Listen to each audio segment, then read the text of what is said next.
ఆకాశవాణి శ్రోతలకి కార్యక్రమానికి స్వాగతం. ఈరోజు అల్జైమర్స్ డే సందర్భంగా అల్జైమర్స్ సమస్య గురించి నివారణ చేసే అవకాశం ఏమన్నా ఉంటుందా, కేర్ గివర్స్ ఎలాంటి జాగ్రత్తలు తీసుకోవాలి, ఈ విషయాలన్నీ కూడా ప్రముఖ neurologist doctor A Santosh Sriram గారిని అడిగి తెలుసుకుందాం. నమస్తే సార్. నమస్తే అండి. Sir, we welcome you to our studios and to this program. My pleasure అండి.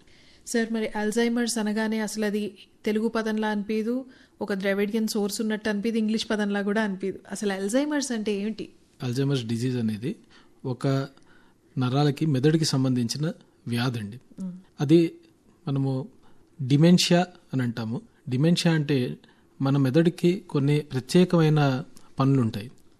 ఆలోచన శక్తి, మెమరీ, లాంగ్వేజ్, అంటే మనం మాట, ఒక రకమైన నిర్దిష్టమైన భాష ఉంటుంది మనకి, మనం అది మాట్లాడగలుగుతాము, అర్థం చేసుకోగలుగుతాం, కమ్యూనికేట్ చేయగలుగుతాము, కొన్ని ఆలోచనలు చేసి ఎగ్జిక్యూట్ చేయగలుగుతాం. సో ఇవన్నీ ఒక మనిషికి మాత్రమే వీలు పడే కొన్ని స్పెషల్ క్యారెక్టరిస్టిక్స్ అన్నమాట హ్యూమన్ బ్రెయిన్కి.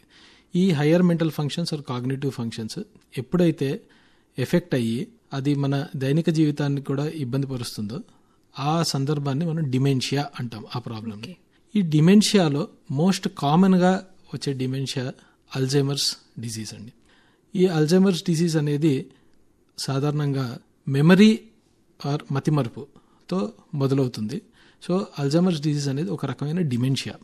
ఓకే, డిమెన్షియాలో ఒక రకమే అల్జైమర్స్ అంటారు. అవునండి. అంటే డిమెన్షియా అనే పదం కూడా మనం సాధారణంగా వింటూనే ఉంటాం. అసలు ఈ అల్జైమర్స్, డిమెన్షియా యాజ్ అల్జైమర్స్ రావడానికి కారణాలు ఏంటంటారు? దీనికి ఏమైనా వల్నరబుల్ గ్రూప్స్ ఉన్నాయా? అల్జైమర్స్ డిజీజ్కి కొన్ని రిస్క్ ఫ్యాక్టర్స్ ఉన్నాయండి. అన్నిటికంటే పెద్ద రిస్క్ ఫ్యాక్టర్ ఏజ్. సో సాధారణంగా ఇది మనము 60-65 ఏళ్ళ పైబడ్డ వాళ్ళలో చూస్తూ ఉంటాము.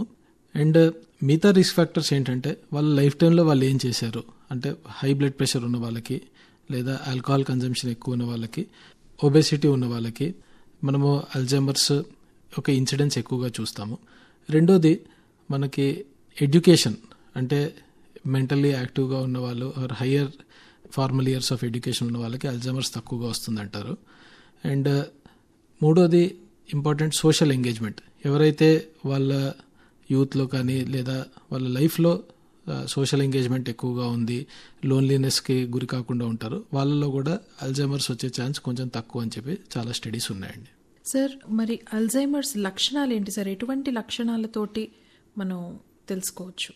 సో అల్జైమర్స్ చాలా పెద్దవారిలో వచ్చే అల్జైమర్స్ ఏదైతే ఉందో లేట్ ఆన్సెట్ అల్జైమర్స్ అంటాము. అందులో మోస్ట్ కామన్ ప్రజెంటేషన్ ఏంటి అంటే అండి, రీసెంట్ మెమరీ ఇంపైర్మెంట్. అంటే మనకి కొత్త మెమరీస్, కొత్త జ్ఞాపకాలు అనేవి వాళ్ళకి రిజిస్టర్ అవ్వడము, వాటిని గుర్తు పెట్టుకోవడము, వాటిని మళ్ళీ జ్ఞాపక శక్తి అనేది తగ్గిపోతూ ఉంటుందండి. అది దాంతోపాటు రెండోది వాళ్ళకి కొంచెం కన్ఫ్యూజన్ అవ్వడము, విజువల్ స్పేషియల్ డిస్టర్బెన్సెస్, అంటే దారులు మర్చిపోవడము, కొత్త ప్లేసెస్లో కన్ఫ్యూజ్ అవ్వడము, ఆ ఓరియంటేషన్ అనేది తగ్గుతూ ఉంటుంది. సో ఓన్లీ మెమరీ కంప్లైంట్స్ అనేవి సాధారణంగా మనము అల్జైమర్స్లో చూసే ఫస్ట్ సిమ్టమ్ అండి. కొన్ని పేషెంట్స్ ఎవరైతే అల్జైమర్స్ కొంచెం చిన్న ఏజ్లో ఉంటుందో, చాలా తక్కువ మందికి చిన్న ఏజ్లో అల్జైమర్స్ వస్తుంది, వాళ్ళకి సాధారణంగా ఫ్యామిలియల్ కానీ జెనెటిక్ రిస్క్ ఫ్యాక్టర్స్ ఉంటాయి. అలాంటి పేషెంట్స్లో మనం కొద్దిగా డిఫరెంట్ సిమ్టమ్స్ చూస్తామండి. వాళ్ళల్లో డైరెక్ట్ మెమరీ ప్రాబ్లం కాకుండా వాళ్ళకి లాంగ్వేజ్ ప్రాబ్లం, అంటే మాటలు సడన్గా వస్తువుల పేర్లు కానీ కొన్ని స్పెసిఫిక్ వర్డ్స్ గుర్తు రాకపోవడం, సెంటెన్సెస్లో మిస్టేక్స్ చేయడము అవి. అండ్ అగైన్ వాళ్ళలో కూడా స్పేషియల్ డిసోరియంటేషన్, అంటే వస్తువుల్ని ముందున్నా కూడా అది ఏం చేస్తుందో తెలుస్తుందని ఐడెంటిఫై చేయడం కష్టము. అలాంటివి బిహేవియరల్ చేంజెస్ వీటితో వస్తాయండి. సార్, ఇందాక మీరు రిస్క్ ఫ్యాక్టర్స్ చెప్పారు కదా సార్, దానిలో వంశపారంపర్యంగా వచ్చే అవకాశం కూడా ఏమన్నా ఉందా సార్? ఆల్రెడీ అల్జైమర్స్ ఫ్యామిలీలో గనక ఉంటే ఆ తర్వాత జనరేషన్ వాళ్ళకి వచ్చే అవకాశం ఉంటుందా? యా, సో మోస్ట్ కేసెస్ అండి, అంటే మెజారిటీ కేసెస్లో అల్జైమర్స్ వంశపారంపర్యంగా ఉండదు. కానీ ఎర్లీ ఆన్సెట్ అల్జైమర్స్, అంటే 65 ఏళ్ళ వయసు కంటే తక్కువలో వచ్చే అల్జైమర్స్ ఎవరైతే ఉంటారో వాళ్ళకి జెనెటిక్ రిస్క్ ఫ్యాక్టర్స్ ఉండే ఛాన్స్ ఉంటుంది. సో మనం సాధారణంగా ఏంటంటే amyloid precursor protein, presenilin 1, presenilin 2 gene mutations అంటాం అనమాట. అవి ఫ్యామిలీస్లో రన్ అయ్యి అల్జైమర్స్ వచ్చే ఛాన్స్ ఉంటుంది. కానీ అలాంటి పేషెంట్స్ చాలా తక్కువ మంది ఉంటారు అండ్ వాళ్ళకి చాలా ఎర్లీగా అల్జైమర్స్ వస్తుందండి. మెజారిటీ వాళ్ళకి మాత్రము ఇట్ ఈజ్ పాలిజెనిక్. సో అది వంశపారంపర్యంగా ఉండాల్సిన అవసరం లేదు. సార్, కొంతమందికి చాలా యుక్త వయసులో ఉన్నప్పుడే సాధారణంగా మర్చిపోతూ ఉంటారన్ని. వీడికి మతిమరుపు ఎక్కువ, అని అంటూ ఉంటారు. అలా ఆ ఫర్గెట్ఫుల్నెస్ ఉన్న వాళ్ళకి తర్వాత వయసు పెరిగే కొద్దీ అది అల్జైమర్స్గా డిమెన్షియాగానో మారే అవకాశం ఏమన్నా ఉంటుందా? సో దీంట్లో 2 విషయాలండి. ఒకటి, ఏ పేషెంట్ అన్నా మతిమరుపుతో వస్తే ఇర్రెస్పెక్టివ్ ఆఫ్ ఏజ్ అనమాట, అది చిన్న వయసు కాండి పెద్ద వయసు కాండి, ఫస్ట్ థింగ్ మనము చూసేది ఏంటి అంటే వాళ్ళకి నిజంగా డిమెన్షియా ఉందా లేదా. ఎందుకంటే కొన్ని reversible causes of dementias or pseudo dementias అంటాం అనమాట. అంటే వాళ్ళకి యాంగ్జైటీ వల్ల, డిప్రెషన్ వల్ల, అటెన్షన్ లేకపోవడం వల్ల కూడా వాళ్ళకి మతిమరుపు ఉన్నట్టు అనిపించడము, దాని తర్వాత విటమిన్ B12 డెఫిషియన్సీ కానీ, లేదా అప్పుడప్పుడు థైరాయిడ్ డిజార్డర్స్, వీటిల్లో కూడా ఫర్గెట్ఫుల్నెస్, పేర్లు గుర్తుకు రాకపోవడం, అలాంటి సిమ్టమ్స్ వస్తారు. సో ప్రతి పేషెంట్లో ఫస్ట్ మనము ఇవి రూల్ అవుట్ చేసుకుంటాము ఇర్రెస్పెక్టివ్ ఆఫ్ ఏజ్ అండి. అది లేనప్పుడు, అంటే ఇవేమీ రివర్సిబుల్ కాజెస్ లేవు, ఇది నిజంగానే డిమెన్షియా అంటే, అప్పుడు మనం అల్జైమర్స్కి సంబంధించిన ప్రత్యేకమైన ఇవాల్యుయేషన్ కానీ ట్రీట్మెంట్ కానీ చేస్తాము. ఇప్పుడు రెండో పాయింట్ ఏంటి అంటే, మనకి మీరు అన్నట్టు చిన్న ఏజ్లో ఎవరికైనా ఫర్గెట్ఫుల్నెస్ వస్తే తర్వాత వెళ్ళి మైల్డ్ కాగ్నిటివ్ ఇంపైర్మెంట్ అని ఉంటుందండి. అదేంటి అంటే వాళ్ళకి ఈ ఫర్గెట్ఫుల్నెస్, మతిమరుపు అనేది ఉంటుంది, కానీ అది వాళ్ళ దైనిక జీవితాన్ని ఎఫెక్ట్ చేయదు. ఓకే, దాన్ని మైల్డ్ కాగ్నిటివ్ ఇంపైర్మెంట్ అంటాం అనమాట. సో అలా ఉన్నప్పుడు కొంతమంది they progress to develop Alzheimer's disease అండి. ఓకే, ఆ అవకాశం ఉంటుందంటారు అది అయితే. యా, సో వాళ్ళకి ఏంటంటే మనము కొన్ని టెస్టులు చేసి వీళ్ళకి ప్రోగ్రెస్ అవ్వే రిస్క్ ఉందా లేదా అనేది కూడా ఇప్పుడు విత్ లేటెస్ట్ అడ్వాన్సెస్ మనము నిర్ధారించవచ్చు. అసలు డయాగ్నోసిస్ ఎలా ఉంటుంది సార్ అల్జైమర్స్కి? సో అల్జైమర్స్ డయాగ్నోసిస్ ఫస్ట్ మనకి నిజంగా ఇది డిమెన్షియానా కాదా, లేదా వేరే ఏమైనా రివర్సిబుల్ కాజెస్ ఉన్నాయా అని చూస్తాము. దాని తర్వాత వాళ్ళ కాగ్నిటివ్ ఎవాల్యుయేషన్ అని చేస్తామండి. దాంట్లో ఏవే డొమైన్స్ ఎఫెక్ట్ అయ్యాయి, మెమరీ, అది రీసెంట్ మెమరీనా లేకపోతే వేరే ఏమన్నా డొమైన్స్ ఎఫెక్ట్ అయ్యాయా అని చూసి, సాధారణంగా వీళ్ళలో MRI స్కాన్ కూడా మనం చేస్తాము, ఏమన్నా వేరే కాజెస్ ఉన్నాయని చూడడానికి. రెండోది అల్జైమర్స్ సంబంధించిన మార్పులు ఉన్నాయా లేదా అని చూడడానికి. మెజారిటీ పేషెంట్స్లో ఈ రెండిటితో మనకి అల్జైమర్స్ ఉందా లేదా అని నిర్ధారించగలుగుతాం. కొన్ని కేసెస్ ఏవైతే ఎర్లీగా ఉన్నాయి లేదా మనకి డయాగ్నోసిస్ డౌట్ఫుల్గా ఉంది అంటే we can go for even brain PET scan. And ఇంకా హయ్యర్ లెవెల్ స్కాన్స్ కూడా వచ్చాయండి, దాన్ని అమైలాయిడ్ స్కాన్స్ అంటారు అండ్ బయోమార్కర్స్ అంటారు. అవి రొటీన్గా మనం వాడము, అది అవసరం కూడా ఉండదు. అది రీసెర్చ్ సెట్టింగ్స్లో లేదా కొన్ని స్పెషల్ సిచ్యువేషన్స్లో మాత్రమే వాడతాం. ఓకే సార్, ట్రీట్మెంట్ ఎలా ఉంటుంది సార్? అల్జైమర్స్ వస్తే అసలు పూర్తిగా తగ్గుతుందా అన్నది ఫస్ట్ క్వశ్చన్, ఆ తర్వాత ట్రీట్మెంట్ గురించి చెప్పండి. సో అల్జైమర్స్ ట్రీట్మెంట్ అండి, దాంట్లో మోస్ట్ ఇంపార్టెంట్ ఏంటంటే ఈ డిజీజ్ యొక్క ప్రోగ్రెషన్ని మనం తగ్గించవచ్చు. పూర్తిగా రివర్స్ అనేది ఇప్పుడు ఉన్న థెరపీతో మనము చేయలేము. కొత్త కొత్త అడ్వాన్స్మెంట్స్ చాలా వేగంగా వస్తున్నాయి. Maybe in future we will be able to deal more with it betterly అండి. సో ఈ అల్జైమర్స్ ట్రీట్మెంట్ ఒకటి మందులు, టాబ్లెట్స్ ఉంటాయి, అస్టైల్కోలినెస్టేజ్ ఇన్హిబిటర్స్ అని చెప్పి, NMDA యాంటగోనిస్ట్ అని. వీటితో ఏంటంటే డిజీజ్ యొక్క ప్రోగ్రెషన్ అది మనము కొంచెం స్లో చేయొచ్చు.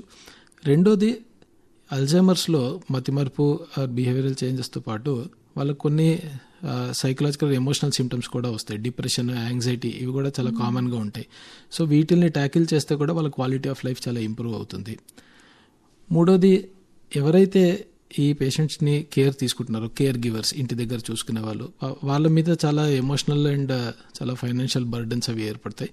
సో వాళ్ళని ఎడ్యుకేట్ చేయడం, how to deal with various complications and what to expect, అంటే యాజ్ ద కండిషన్ ప్రోగ్రెసెస్ ముందుకెళ్తూ ఎటువంటి ప్రాబ్లమ్స్ రావచ్చు, దానికి ఎటువంటి జాగ్రత్తలు, చర్యలు మనము తీసుకోవచ్చు అనేది వాళ్ళకి నేర్పించడము.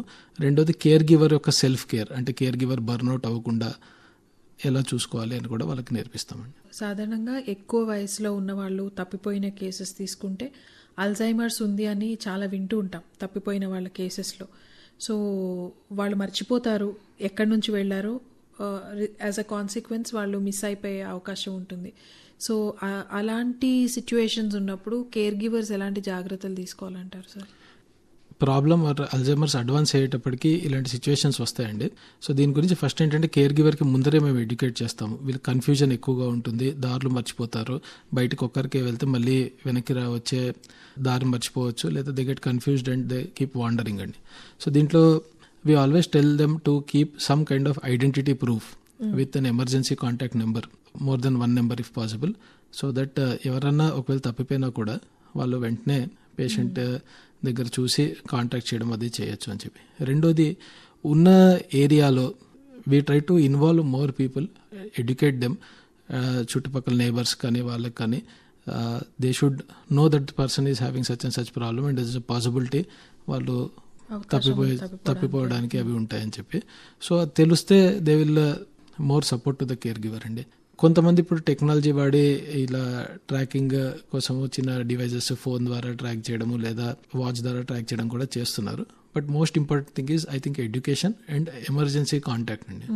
అండ్ ఆల్సో ఇఫ్ పాసిబుల్ కొంతమందిని సీసీటీవీ కెమెరాస్ పెట్టుకోవడము అది చేస్తే వాళ్ళకి ఎటు వెళ్తున్నారు ఏంటి అని తెలిసి ట్రాక్ చేయడానికి ఉంటుంది.